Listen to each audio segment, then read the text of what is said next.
역사잡기 2부 시작합니다. 오늘 화제가 된 뜬 뉴스들 먼저 정리해드리죠. CBS 김효은 기자 어서 오세요. 네, 안녕하세요. 첫 번째 뜬 뉴스요. 네, 결단식까지 했는데 성현이가 거짓말쟁이가 되잖아요. 누가 한 말이냐면요. 지난 1월 알파인 스키 경성현 선수의 아버지가 이 방송에 출연해서 했던 말입니다. 예, 기억납니다. 네, 당시 대한스키협회가 평창 동계올림픽 국가대표를 선발하는 과정에서 문제가 불거졌었거든요. 네. 그 알파인 스키 국가대표 9명이 훈련 중이었는데 5명이 규정을 이유로 갑자기 탈락을 했습니다. 그렇죠. 네, 이 사실을 뒤늦게 알게 된 선수들이 당시 이의 제기를 했었는데 최근 스키협회가 이 선수들에 대해서 징계 여부를 검토한다고 밝혀서 논란이 일고 있습니다. 아니 피해를 입은 그 선수들을 징계한다고요? 네, 스키협회 입장이 이렇습니다. 평창올림픽을 앞두고 일부 선수들이 언론 인터뷰나 소셜미디어를 통해서 사실과 다른 내용을 주장했다. 이게 스키협회 입장인데요. 예. 그 선수들을 징계위원회 격인 스포츠 공정위원회에 회부하기로 했다고 합니다. 아하. 그런데 사실은요, 당시 국제스키연맹이 알파인 스키 전체 참가 인원을 제한하면서 한국 선수가 4명밖에 출전할 수 없었는데 이 사실을 스키협회가 뒤늦게 인지하게 된 거거든요. 그렇잖아요. 네, 그리고 여기에 경성현 선수가 포함이 됐습니다. 맞아요. 그리고 특히 경성현 선수는 결단식에 단복을 입고 참석했다가 그 당일 오후에 출전 불가 소식을 들어서 굉장히 허탈해하기도 했었거든요. 그래서 뭐 일부 선수들은 뭐 효력 정지 가처분 신청 이런 법적 대응도 하고 시위도 하고 막 그랬잖아요. 네, 맞습니다. 예. 일단 경 선수가 냈던 가처분 신청은 이제 뭐 각하는 됐는데 2월 초에 선수 3명이 평창에서 집회를 가졌습니다. 선발 과정이 매끄럽지 못했다, 공정성도 의심된다라고 주장을 했었는데요. 예. 그런데 당시 사진 기사를 보면 집회 현장에 이 선수들뿐 아니라 스키협회 총무이사가 나와서 선수들 앞에서 고개를 숙이는 장면이 나오거든요. 네.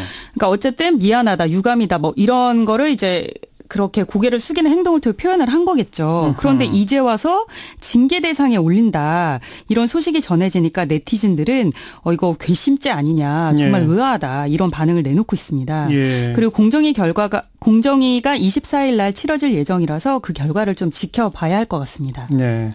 근데 아무튼 이게 뒤늦게 그런 사실을 알아서 몇몇 선수들을 뺄 수밖에 없게 된 과정에 스키협회 측에서 책임진 사람은 없죠, 아직은. 없는 거죠.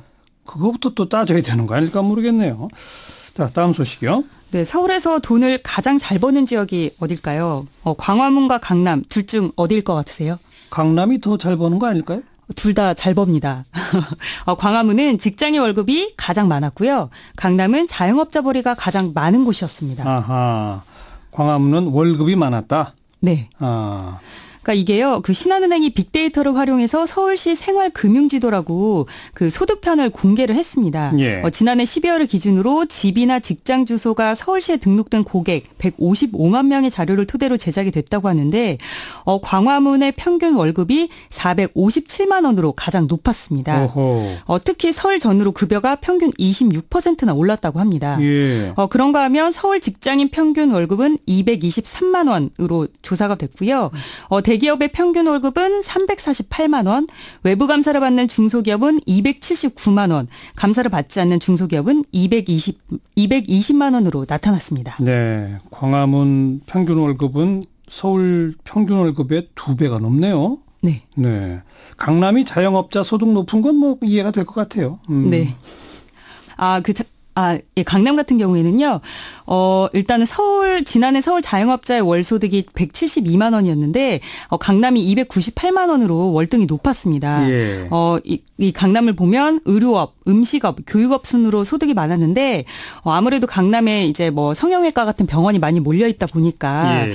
그리고 또 강남 논현동 같은 경우에는 월 소득이 거의 2천만 원에 달했습니다. 네. 자, 다음 소식이요. 네, 대형마트에 가면 장 보는 동안에 반려동물 보관하라고 애견 보관함 설치돼 있잖아요. 뭐 요즘 그런 곳이 몇 곳 생겼죠. 네네. 그런데 이 시설을 놓고 동물 학대다, 아니다, 필요한 편의 시설이다, 이렇게 논란이 일고 있습니다. 뭐 저도 뉴스 봤는데 너무 오래 거기다 놔뒀다면서요? 네. 지난 15일 전북 전주 롯데마트에서 있었던 일인데요. 한 견주가 마트 애견 보관함에 무려 9시간 동안 강아지를 방치한 사건이 있었습니다. 허허. 이게 SNS에서 계속 회자가 되면서 논란이 오늘까지 이어지고 있는데요. 당시 견주 A씨는 오전 10시 30분쯤 애견 보관함에 갈색 푸드를 두고 장을 보러 갔습니다. 예. 그런데 오후 2시쯤 한 고객이 이 강아지를 발견하고 인터넷에 글을 올렸는데요. 4시간을 기다려도 견주가 오지 않는다. 그러면서 사진을 올렸는데 이 사진을 보면 아주 비좁은 공간에 갇힌 푸들이 숨을 내쉬면서 그 유리 표면에 물방울이 맺혀 있는 그런 장면이 나옵니다. 저런. 네, 그래서 이제 결국 마트 측에서 저녁이 돼서야 경찰에 신고를 했고요. A씨가 뒤늦게 푸들을 데려갔습니다. A씨는 당시 장을 보고 있었는데 회사에서 급한 연락이 와서 지방에 다녀오느라 그랬다. 이렇게 설명을 했다고 하네요. 이런 특별한 경우에 대비해서라도 뭔가 개선 방안이 있어야 되겠네요. 네, 안 그래도 롯데마트 측에서 소동이 있었던 다음 날부터 애견 보관함을 이용하려는 견주들을 상대로 이름과 연락처를 받고 있습니다. 그리고 이 방식을 다른 점포에도 적용할지 여부를 검토하고 있다고 하고요. 그리고 보관함 규격이 지금 현재는 너무 작다 보니까 이거를 좀 더 넓히는 방법도 고려하고 있다고 합니다. 네, 여기까지 수고하셨어요. 네, 감사합니다. 김효은 기자였습니다.